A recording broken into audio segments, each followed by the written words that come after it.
right, the other big issue today, of course, President Trump's pardoning of about 1,500 people involved in the January 6th U.S. Capitol attack. Several of those people come from Arizona, and tonight we're hearing from a legal expert about their cases. 12 News journalist Chase Golightly joins us now with an attorney about what these pardons mean. And Chase, what did he tell you?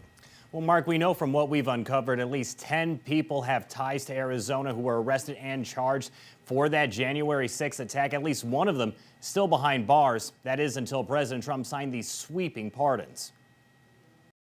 Thousands stormed the Capitol on January 6, 2021, an attack leading to the largest investigation and prosecution in Justice Department history. So this is a big one. Now, in one of his first executive orders as the 47th president, Donald Trump pardoning about 1,500 supporters involved and commuted the sentences of 14 people. We hope they come out tonight, frankly.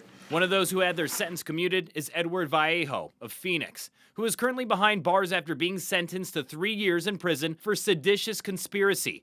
Authorities say he was involved with the far-right Oath Keepers group and was prepared to deploy an arsenal of weapons into Washington if needed. Another Phoenix man whose face became synonymous with the attack, Jacob Chansley, also known as the QAnon shaman, wearing a horned fur hat and carrying a 6-foot-tall spear with the American flag. Chansley took a plea deal for obstructing Congress and was sentenced to 41 months in prison. Nathan Etrican of Cottonwood, dressed as Captain Moroni, a military commander from the Book of Mormon. He was sentenced to 45 days in prison with 3 years probation. Daniel Rodriguez, arrested and charged for assaulting one of the police officers by tasing them with a stun gun. I'm embarrassed by it. I'm ashamed by it. Just some of the Arizonans who were there that day who will now be released. Those people who are in prison will get out immediately. Phoenix attorney Benjamin Taylor says while everyone who was pardoned will be free from prison or probation, that doesn't mean their record will be completely clean. On their record is going to show that they were pardoned, but however,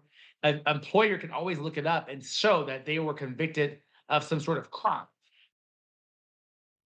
Out to several of those defendants that we just mentioned tonight for comment regarding President Trump's pardons, but at this time I have not received any response.